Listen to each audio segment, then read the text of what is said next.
On the popular Netflix show You, its lead character Joe is a love addict.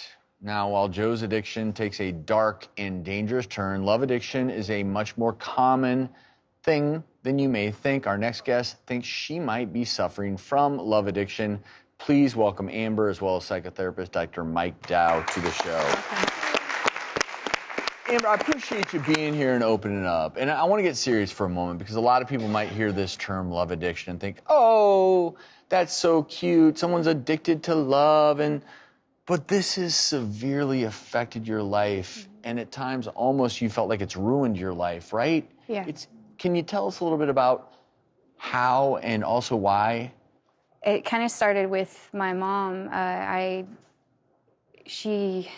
It's hard to talk about, I'm sorry, but when I was 16, I lived on my own. My mom, she wasn't really around much, so it started with that. And I've lost a job once over a guy. I've just had my heart broken numerous times, and I've been depressed, and to the point where I weighed 300 pounds. I lost it, but I thought it would cure all of my problems, but it didn't. Like, I still sought after love and had like numerous relationships. I like had a few one-night stands and fallen in love with some of these guys. And it sounds crazy, but it's like, you know, things like that happen and it's embarrassing, but I did find myself in that situation. I found myself really attached. So it has negatively impacted my life, and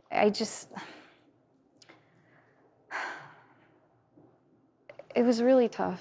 I'm sorry. It's so tough, like dealing with things like this. And it's not just a physical thing. Like some people may hear addicted to love and construe it as, oh, that you're hypersexual. You just want to have sex all the time. But No. I'm getting the sense that that's not what's happening for you. It's the actual love. Yeah.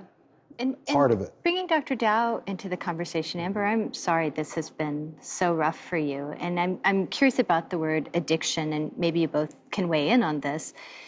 Is it the emotional state of that euphoria of falling in love? And if so, can you be addicted to kind of an emotional desire? Like, is that something that plays out because she didn't have a stable relationship with her mom, so she's always trying to seek that emotional connection? Absolutely. You know, I think that resulted in this pathological obsession with falling in love.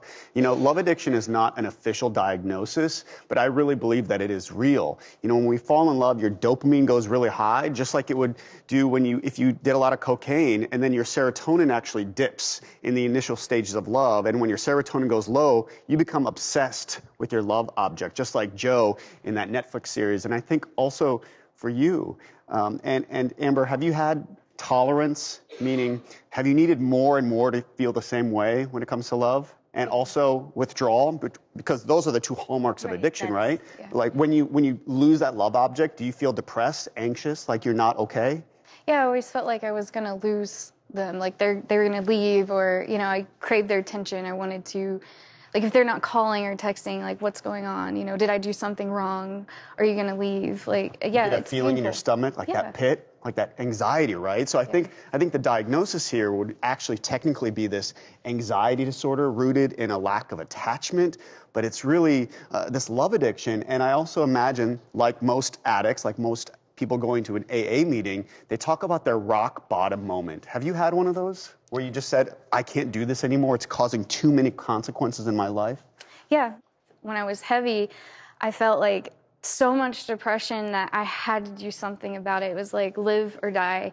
And when I took control of it and started to lose weight, and I started going on dates more, I kind of reached a point where I'd went through numerous ones, and I found a guy that I actually like fell in love with. And when I lost him, it was a moment, again, similar to that. It was like, I'm so tired of this. Like, I've reached that point where it's like, I'm done. Like, I don't want to deal with this anymore. And that's one of the other things we see in love addiction, this pathological need to be in a relationship that I'm sure in some of these relationships, they didn't treat you in a way that you knew you should be treated, but you stayed. Is that right? Yeah, there were a lot of red flags overlooked.